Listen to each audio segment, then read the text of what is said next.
The very first thing you need to do before you ever record even 1 second of footage on a single camera is to obtain critical focus. By making absolutely sure you have your focus correct, you're ensuring that your final product is of professional quality. You need the right tools on set to properly calibrate your camera. Professional cameras have a magnify feature option that allows you to crop in closely to a subject and to set your focus better. There are several tools you can use while on location or on set that will help you to capture this critical focus. One such tool is known as a focus target chart. Hang on to the end of this video because I'm going to explain everything you need to know about focus target charts and how you can use them to improve the focus of your shooting.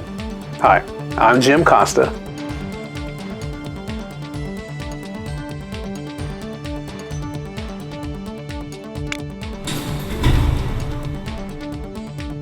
I'm a full-time working photographer, video producer, video editor, and technology pro. I want to get going on the topic quickly, but do stick around till the end of this video because I'll tell you about some freebies and training courses I offer to improve your photography, video production, and filmmaking work, and to help grow your business through something known as earned media exposure, which is basically through free advertising.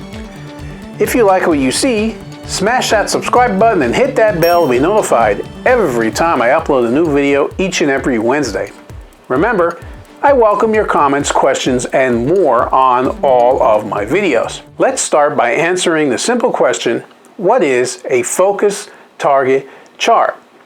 These are also known as focus charts, Siemens stars, or spoke targets. Basically, a focus chart acts like a target for your camera to lock onto. It gives you multiple areas to zoom in on in order to get the focus that you need. It helps you to get the best focus possible by providing you with several different areas you can zoom in on to get a very precise focus. The charts are often, but not always, black and white, so you have a nice, clean, and clearly defined line or edge to use to check the focus. You will usually see a focus chart utilized in controlled studio environments, but not always. Focus charts are typically used when working with a shallower depth of field because the focus becomes much more critical in those shooting scenarios. It's common to see focus charts used on product or low light shoots because precision focus is even more crucial at those times. Focus charts can also be used for calibrating lenses and testing your camera's autofocus as well. Using a focus chart, you can quickly determine if your lens or camera is causing chromatic distortions. Have you ever taken a picture or shot a video and noticed your subject was just a little bit blurry? It may not be noticeable if you quickly glance at a frame or two,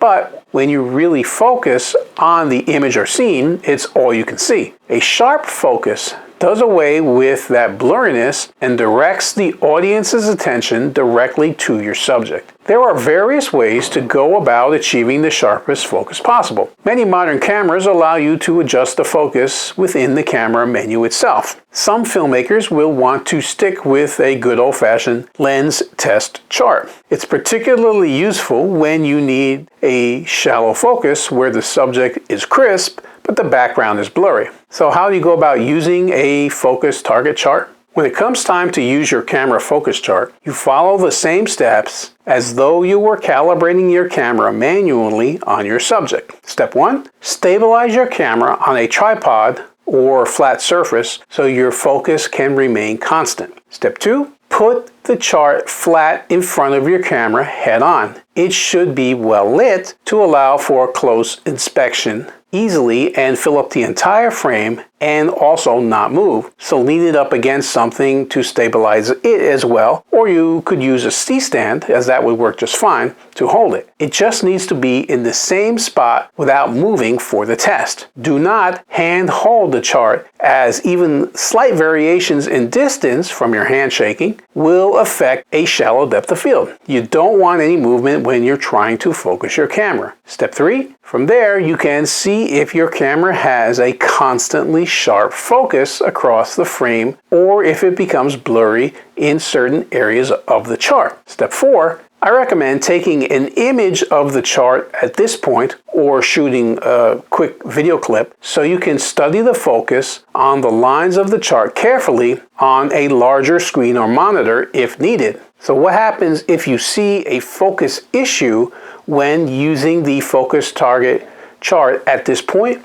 If you're zoomed in all the way on the focus target and you notice the focus is off, you'll see that some parts of the chart are in focus and others are out of focus. To fix this, you want to continue the steps in the following way. Step 5, if changes are needed, you can rack focus in and out until the focus is just the way you want it. You can also go into the focus settings of your camera to make adjustments if the focus is too close or too far away or off in any way. To do this on a Canon, for example, go to your camera's menu, select AF, or if it's a different main or model, look for autofocus. And then on the Canon, go to AF Micro Adjustment or similar menu option on your camera if you have a different make and model. Move down to the Adjust by Lens option on the Canon. A graph should come up at that point. Using this graph, you can pull the focus back or span it out depending upon how your initial reading or image came out to make the fine adjustments you need to correct your fine focus.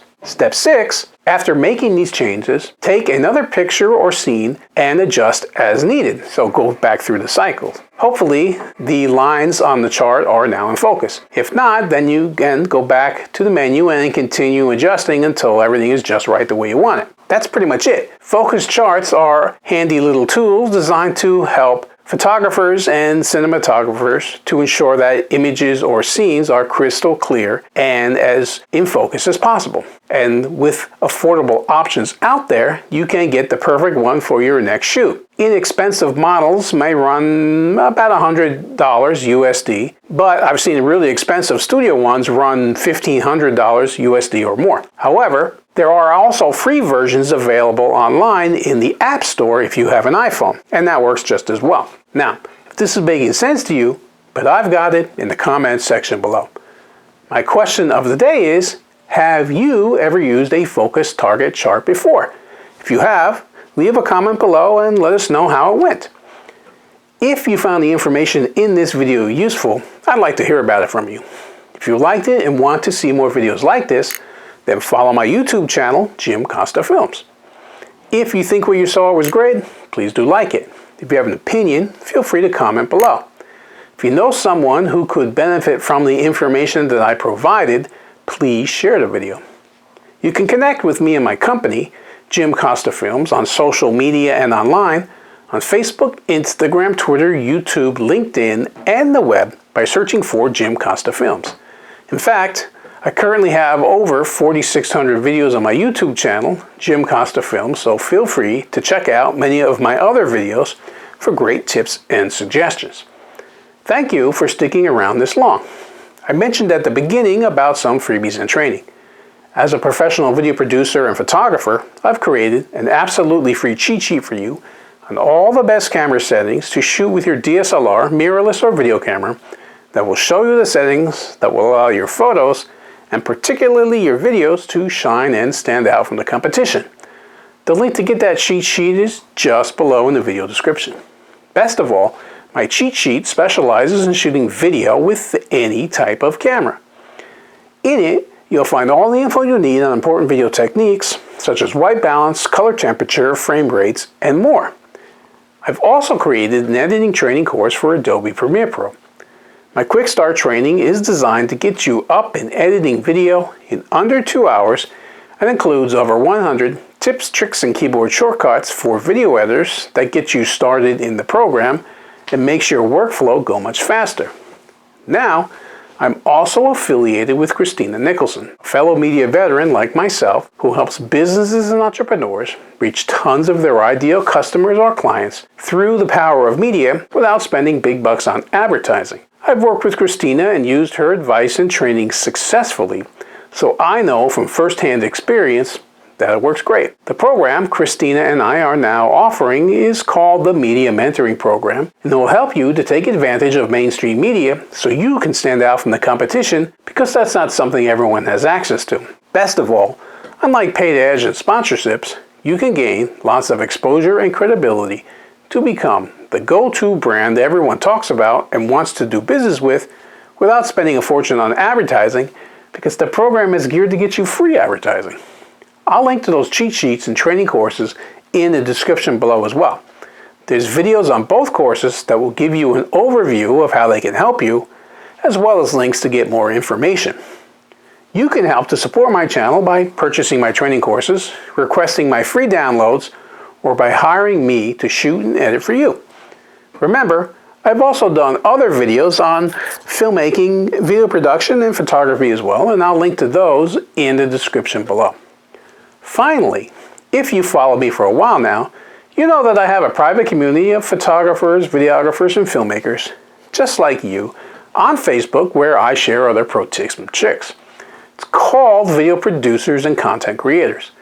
I love new members who want to share their work, learn from others, and also help others based on their own talent, skills, and experiences.